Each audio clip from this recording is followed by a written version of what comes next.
Bismillah, Assalamualaikum warahmatullahi wabarakatuh. Insyaallah kita di sini akan membahas mengenai tekanan pada zat dan penerapannya.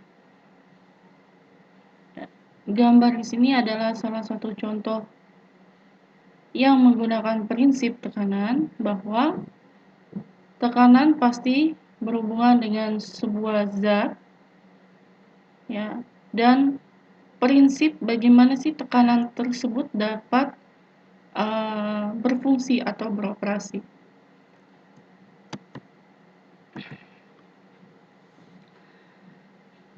Di dalam sebuah tekanan biasa kita sebut sebuah zat fluida. Fluida yaitu zat yang mudah pergerakannya, ya. Berarti kalau pergerakan dalam sebuah zatnya itu mudah, sebuah zat itu mampu bergerak dengan mudah, maka bentuk dari zat tersebut pastinya bukan zat padat, sehingga termasuk dalam zat cair dan zat gas. Oke. Dari sini berarti kita berhubungan dengan tekanan, berarti berhubungan dengan cair dan gas, ya, bukan benda padat.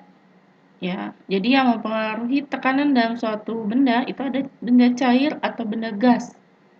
Ya, sekali lagi, tekanan pada sebuah benda, ya, berhubungan dengan zat cair atau gas yang biasa disebut dengan fluida. Ya. Selanjutnya, di dalam sebuah tekanan, ya, ada beberapa hukum yang mempengaruhi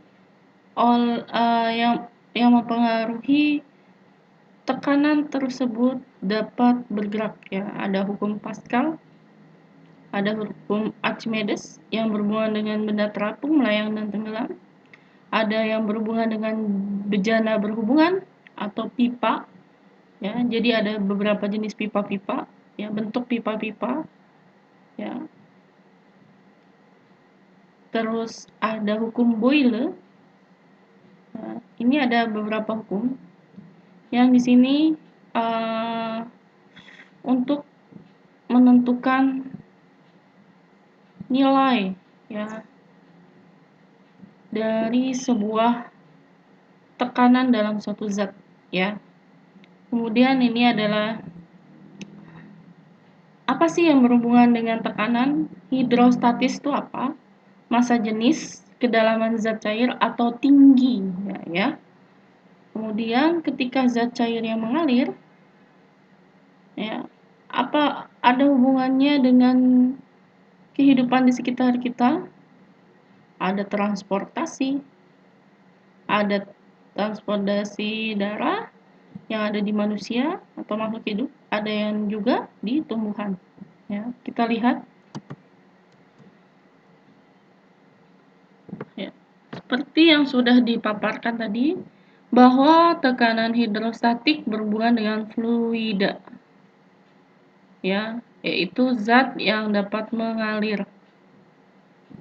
Nah, yang tergolong fluida itu adalah cair dan gas.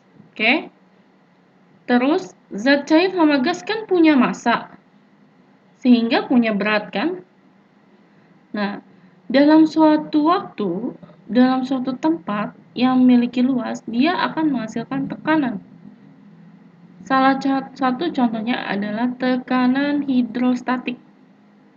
Jadi, tekanan dalam zat cair yang disebabkan oleh berat zat cair itu sendiri. Misalnya, sebuah gelas yang diisi dengan air, maka air tersebut akan diam, bukan? Tapi air tersebut tidak bergerak ke kanan ataupun ke kiri. Dia akan diam dengan sendirinya.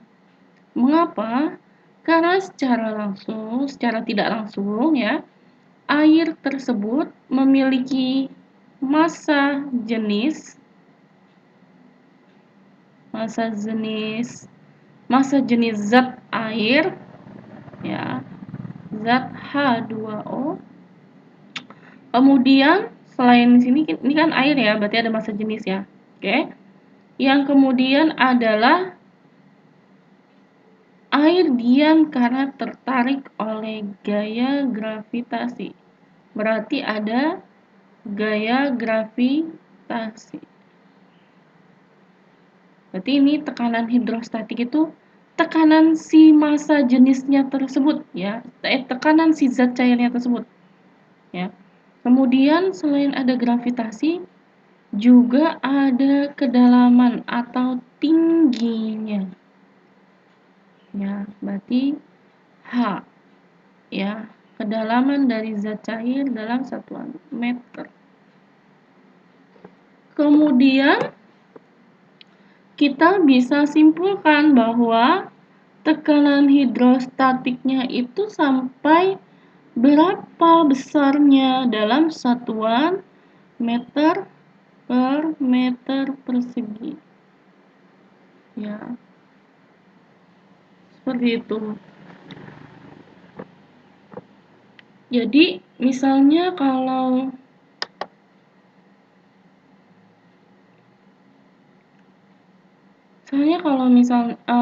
misalnya digantikan dengan senyawa yang lainnya, ya, maka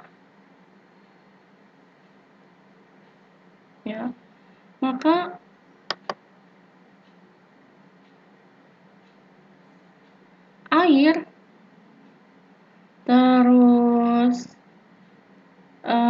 air garam terus zat yang lainnya lah, zat lain yang memiliki massa jenis zat cair, ya, maka secara tidak langsung ya, ini kita masukkan ke rumus ya, pH sama dengan Rho dikali G dikali H. Nah, jika tingginya sama ya, gravitasinya sama, dengan massa jenis zat ini berbeda ya, maka massa jenis zat yang paling besar ya akan memiliki tekanan hidrostatik atau tekanan si zat cair tersebut yang jauh lebih besar. Ya. Jadi intinya dari tekanan hidrostatik ya menggunakan rumus ini adalah kita pengen tahu si zat cair tersebut mampu menghasilkan tekanan sebesar berapa sih? Karena ada pengaruh dari massa jenisnya ini yang paling jelas. Ya. Oke. Sampai sini mudah-mudahan paham ya. Maka harus dihafalkan bahwa tekanan itu dipengaruhi oleh massa jenis zat, gravitasi, dan ketinggian. Satuannya kalau ketinggian itu harus meter. Pasti ini meter per second kuadrat. Nah, massa jenis zat cair bisa berbeda-beda. Biasanya kita mengikuti saja sesuai dengan rumusannya. Oke? Selanjutnya, bejana berhubungan. Inti dari bejana berhubungan tuh cuman hal ini nih. Hal ini, 3 poin ini.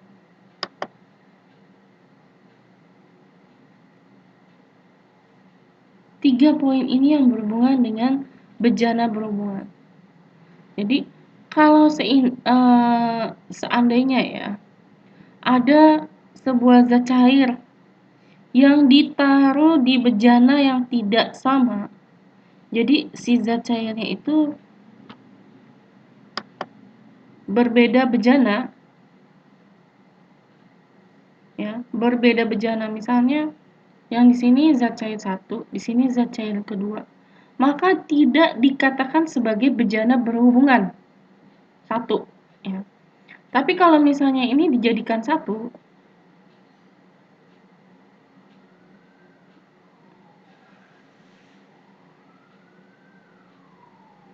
ya.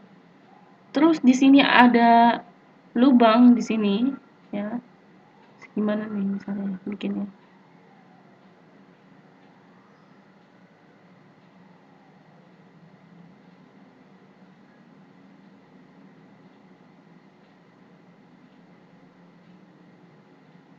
Ya, maka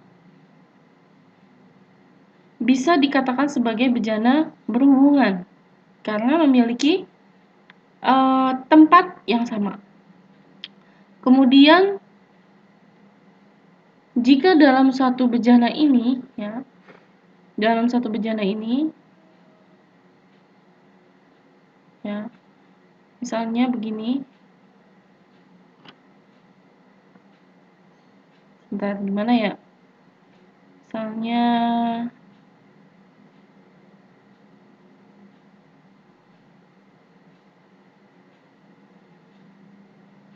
saya dalam satu bejana deh, gini, ya. Itu dia punya dua senyawa yang berbeda, maka dia tidak berlaku hukum bejana berhubungan. Terus jika digoyang-goyangkan, maka juga dia tidak berlaku bejana tersebut. Dan salah satunya ada yang bersifat sebagai pipa kapiler, maka dia tidak berlaku hukum bejana tersebut. Oke? Nah,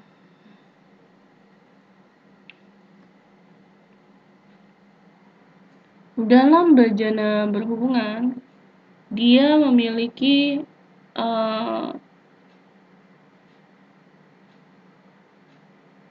sifat, ya, untuk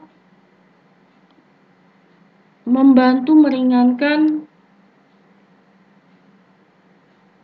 gaya dorong yang jauh lebih tinggi dari kekuatan asalnya. Misalnya gini, ini manusia. Manusia biasanya memiliki beban massanya misalnya 60 Newton. Sedangkan mobil, ya, memiliki massa sebesar 250 Newton. Apakah manusia mampu untuk mengangkat mobil? Jawabannya tidak. Mengapa? Karena beban dari sebuah mobil jauh lebih besar dari manusia. Sehingga dibutuhkan alat bantu menggunakan prinsip dari hukum Pascal. Ya. Bagaimana caranya? Misalnya F1 manusia itu adalah kan gini kan? F1, F2 ya kan?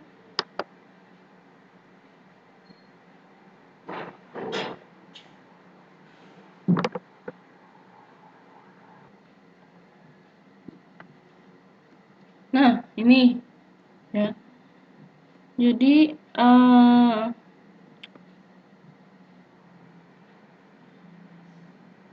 tekanan hidrolik ya dipengaruhi oleh sebuah zat ya, zat cair atau zat gas dalam sebuah ruang tertutup. Jika kalian perhatikan bahwa sebuah dongkrak ya, sebuah dongkrak itu memiliki sedikit ruang hampa ya, yang berfungsi sebagai gaya dorong ya, gaya dorong ke atas ya untuk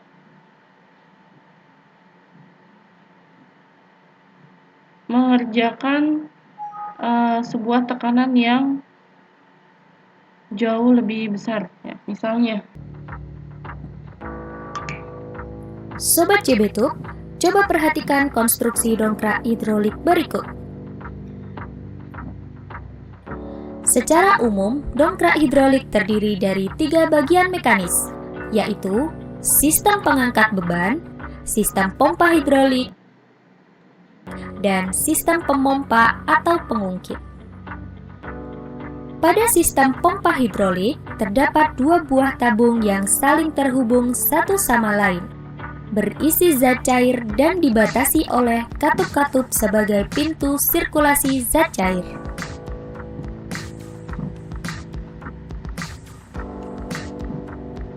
Masing-masing tabung memiliki diameter dan luas penampang yang berbeda. Tabung pertama memiliki diameter dan luas penampang yang lebih kecil. Tabung kedua memiliki diameter dan luas penampang yang lebih besar. Selain itu, setiap tabung juga memiliki pengisap dengan ukuran yang sama dengan diameter dan luas penampang tabung. Sistem pompa hidrolik juga memiliki tabung cadangan yang berisi zat cair dan dibatasi oleh sebuah katup. Apabila pengisap tabung kecil ditarik sehingga bergerak ke atas, maka katup pembatas antara tabung kecil dan tabung besar akan tertutup. Kemudian, katup-katup tabung cadangan akan terbuka sehingga zat cair yang berada di tabung kedua akan terkunci. Sedangkan zat cair yang terdapat pada tabung cadangan akan terhisap dan mengisi ruang di tabung pertama. Kemudian apabila penghisap tabung kecil ditekan sehingga bergerak ke bawah, maka katup pembatas antara tabung kecil dan tabung besar akan terbuka, dan katup-katup tabung cadangan akan tertutup. Sehingga zat cair yang berada di tabung cadangan akan terkunci. Sedangkan zat cair yang terdapat pada tabung kecil akan terdorong masuk ke tabung besar yang secara otomatis mendorong pengisap tabung besar ke arah luar. Pada saat penghisap tabung luar terdorong, maka sistem pengangkat beban yang terhubung pada penghisap tabung besar akan bergerak ke atas.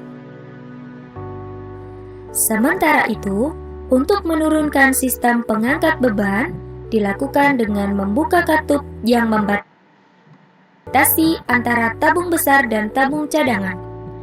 Proses ini membuat zat cair yang berada di tabung besar akan kembali masuk ke tabung cadangan sehingga pengisap tabung besar akan tertarik. Prinsip kerja dongkrak hidrolik cukup sederhana dan didasarkan pada hukum Pascal. Hukum Pascal menyatakan bahwa tekanan yang diberikan zat cair dalam ruang tertutup diteruskan ke segala arah dengan sama besar. Masih ingatkah kalian dengan percobaan hukum Pascal? Pada percobaan sederhana hukum Pascal diperlihatkan bahwa tekanan pada tabung kecil atau P1 sama dengan tekanan pada tabung besar atau P2.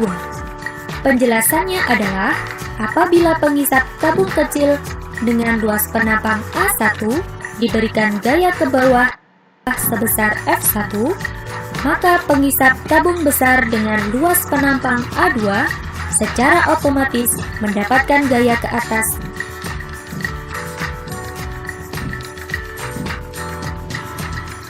Demikian tadi penjelasan secara singkat mengenai prinsip kerja dongkrak hidrolik yang menggunakan hukum.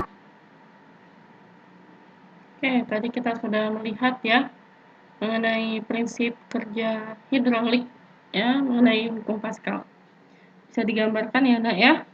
Bisa, semoga jelas ya. Selanjutnya,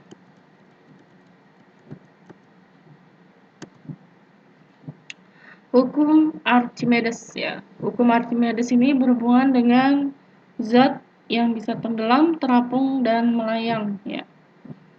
Nah, hukum Archimedes ini ditulis dengan FA atau F itu adalah gaya, A itu adalah ke atas. Jadi gaya yang ke atas. Yang dipengaruhi oleh volume zat cair, massa jenis zat, dan gravitasi. Ya. Sehingga jika gaya ke atasnya itu jauh lebih besar ya, jika massa jenis benda lebih besar, maka massa jenis zat cairnya akan, maksudnya gini, jika massa jenis bendanya itu lebih besar atau massa jenis zatnya lebih besar, maka dia tenggelam. Ya. Ini deh. Massa jenis benda, oke, lebih besar dari massa jenis zat cair, maka dia akan tenggelam. Tapi jika massa jenis benda ya jauh lebih kecil dari massa jenis zat cair, maka akan terapung. Jika massa jenis benda sama dengan zat cair, maka dia akan melayang. Nah, sehingga kalau kita lihat ya, kapal selam, ya kan, kapal selam nih misalnya. Kapal selam itu bisa tenggelam, bisa terapung, bisa melayang, ya, karena dia mengandalkan perubahan massa jenis bendanya tersebut. Ya. Jadi ketika dia mau tenggelam nih, maka massa jenis bendanya ini harus ditambah. Bagaimana caranya? Nah, itu kalian bisa cari tahu sendiri ya. Terus kalau misalnya dia ingin mengapung, ya, ada di tengah-tengah air laut yang sangat luas, maka dia akan mengecilkan massa jenisnya. Nah, jika dia ingin melayang ada di permukaan laut, maka dia akan menyamakan dengan massa jenis zat cair tersebut. Yang jadi pertanyaan, apakah massa jenis zat yang ada di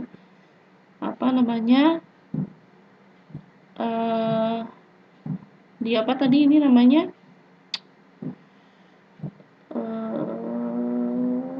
sini namanya tadi lupa ibu.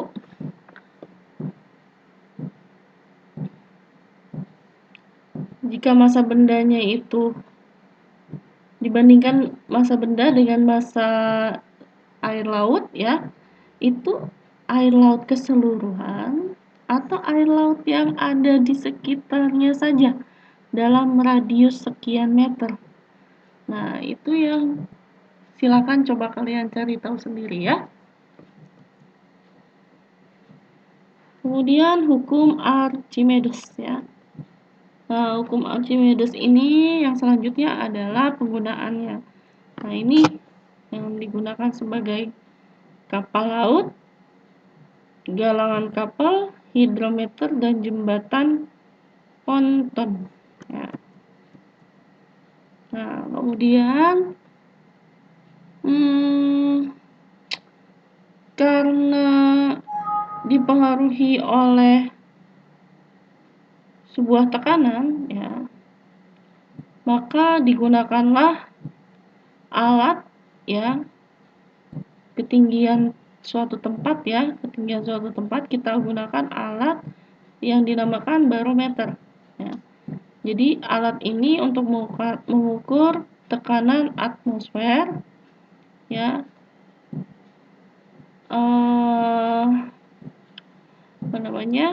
yang bisa digunakan menggunakan prinsip dari air raksa, ya.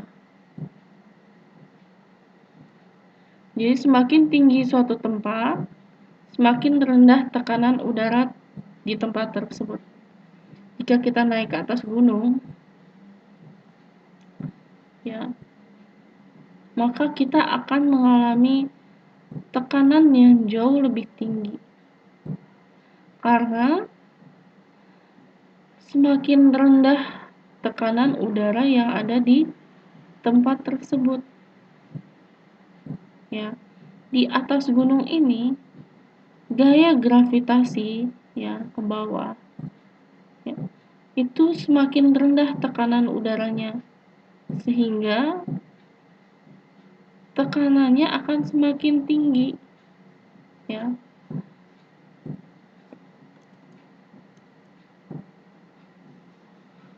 Kemudian manometer untuk mengukur tekanan gas pada ruang tertutup. Kalau barometer mengukur gas pada atmosfer, ya. Nah, ini contoh soal. Jika kota Ambarawa berada pada ketinggian 500 meter dari permukaan laut, berapa tekanan udara di kota tersebut? Kita berarti menggunakan rumus yang barometer tersebut, ya kan? P sama dengan P0. P0 itu adalah tekanan udara pada umumnya. Nah, ini. Nih. Jadi tekanan udara di sini, ya, 76 cm Hg. Jadi sepanjang 1 cm Hg itu mengalami kenaikan 100 meter. Jadi 76 dikurangi tingginya berapa? 500 dibagi 100 kali 1, ya kan? 1 cm kan tadi. Oke. Berarti 500 dibagi 100, coret-coret 5 bagi 1 dikali 1, 5. Ya kan? Berarti 76 kurang 5, maka tekanannya adalah 71 cm. Nah, sedangkan jika kalian berada pada ketinggian 2,3 km, nah, maka pastinya tekanannya akan jauh lebih berkurang. Nah, ini yang dimaksud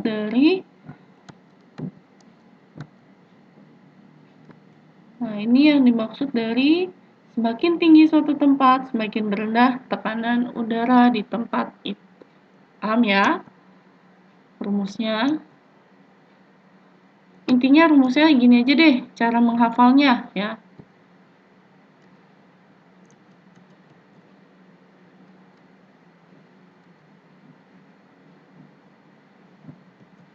Yang ini, nih.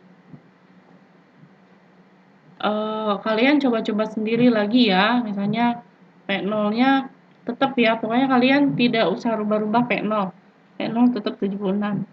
Yang kalian rubah adalah H-nya. Nah, ini kalian rubah-rubah. Ini H dibagi H-nya berapa ini? 100 ya.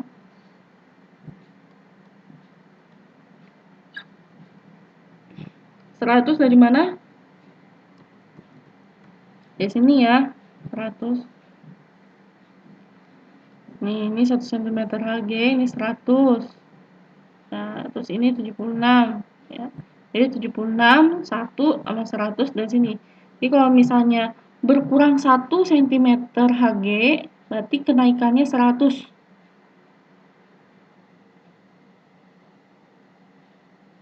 Ya. Nah, ini. Nanti ini kalian berubah-ubah ya. Nah, di sini kalian berubah-ubah. Terus Bu, kita menggunakan rumus yang mana? Yang tadi atau yang ini? Nah, tekanan hidrostatik tadi yang sendiri itu adalah P sama dengan Rho kali G kali H. Ini di awal seperti ini ya. Nah, Karena dipengaruhi oleh tekanan yang di sekitarnya, maka P0 dikurangi PGH.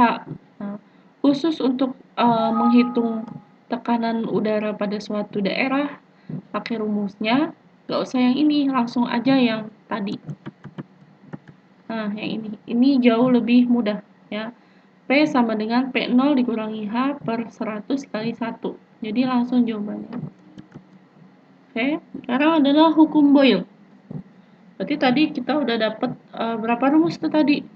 P sama dengan P kali G kali H, terus F1 per A1, F2 per A2. Kan? Terus P sama dengan P0 dikurangi H per 100 dikali 1 dalam kurung ya. Terus rumusnya ada lagi nggak?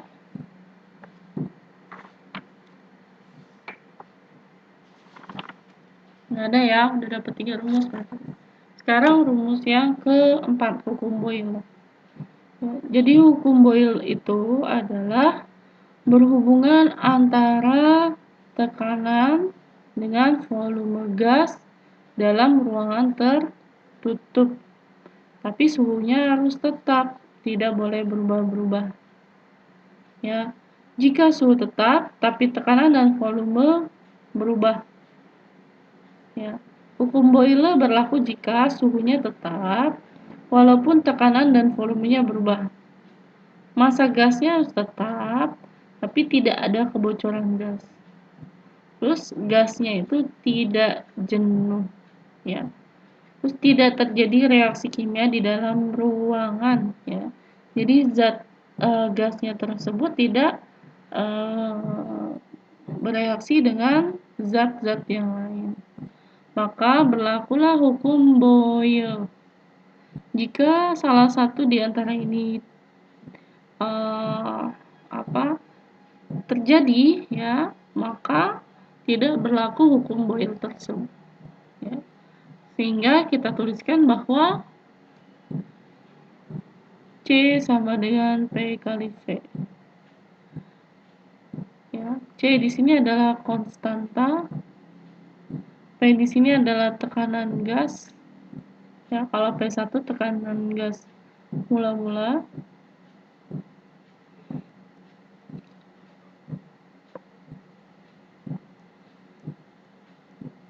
Ya. Nah, sebenarnya apa sih yang menggunakan prinsip hukum Boyle? Ada pompa udara, ada pompa isap, pipet tetes, dan alat suntik. Jadi ini menggunakan prinsip kerja dari hukum Boyle. Terus ada manometer tertutup, ya. Manometer tadi fungsinya nih mengukur tekanan gas pada ruang tertutup. Ini ada contohnya adalah manometer Schaefer Budenberg atau Bordon dan Pegas, ya.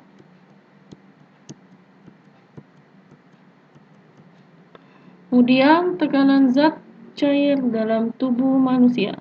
Nah, ada osmosis, ada juga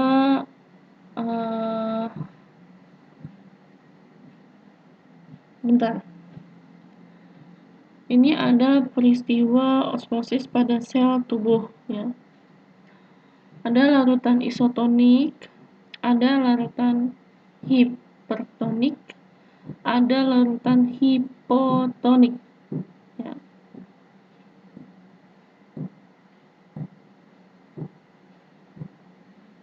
Isotonik, ya. Jadi yang masuk sama dengan yang keluar. Jadi di gambarnya ini perhatikan di sini H2O, sini H2O. Ini H2O masuk. Ini H2O keluar. Maka dia sama nilainya. sama-sama jumlahnya sama, maka dia stabil. Sedangkan hipertonik itu dia terlalu banyak mengeluarkan H2O. Nih. Maka dia akan mengkerut. Sedangkan kalau hipo terlalu banyak asupan air sehingga dia mengembang, ya. Jadi iso, hiper atau hipotonik di sini adalah proses masuknya sebuah zat, ya, yang masuk ke dalam darah, ya. Ini sel darah. Ya, ini sel darah. Di sini adalah membran semipermeable, membran tipis, ya. Ini ada molekul air yang kecil-kecil. Ini ada molekul gula. Jadi molekul air di sini ingin tembus ke dalam molekul gula, maka akhirnya bercampur seperti ini. Ya, awalnya molekul air sama molekul gula sebanding, tapi karena ada membran semipermeable, ada celah buat air itu masuk ke dalam membran sehingga bercampur dengan larutan gula. Nah, di sini karena ada tekanan osmosis. Tekanan osmosis yaitu tekanan yang bergerak dari zat yang memiliki konsentrasi tinggi atau rendah.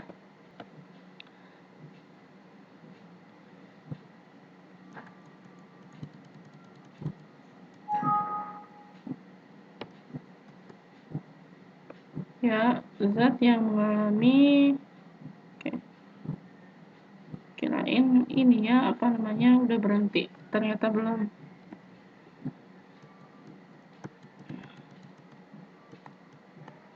Bentar ya.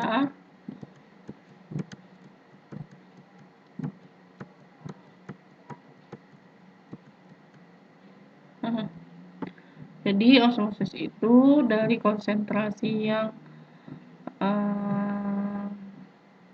rendah ke konsentrasi yang tinggi. Nah, terus di sini maksudnya adalah perpindahan suatu zat, ya, dari encer ke pekat, ya. Kayak kalian dimasukin infus deh. Nih.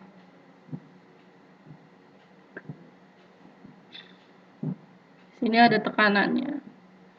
Tekanan sama dengan tekanan air dalam kondisi hidrostatik. Ini posisi selang.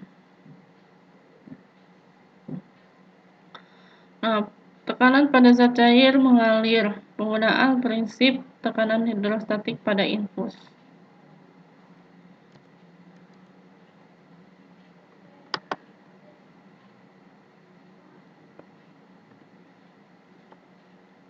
Kemudian tekanan dan aliran darah dalam tubuh mengalir, tekanan yang lebih tinggi kalau yang lebih rendah. Nah, ini interaksi darah dengan paru-paru, ya. Ini hubungannya antara sistem peredaran darah, ya, yang di awal kan di bab 7 kita membahas mengenai sistem peredaran darah. Nah, bilik kiri, bilik kanan, serambi kiri, serambi kanan. Nah, mana yang membawa udara ke alveolus, mana yang membawa darah ke jaringan kapiler paru-paru. Nah, ini pertukaran gas Ini juga tukaran gas melalui difusi, ya.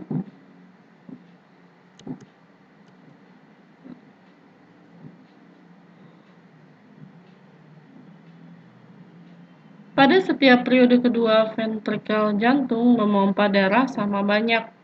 Nah, sedangkan tekanan di kedua pompa jantung tidak sama. Pada sistem pulmonal paru-paru lebih rendah dibandingkan sistemik tubuh. Jadi ini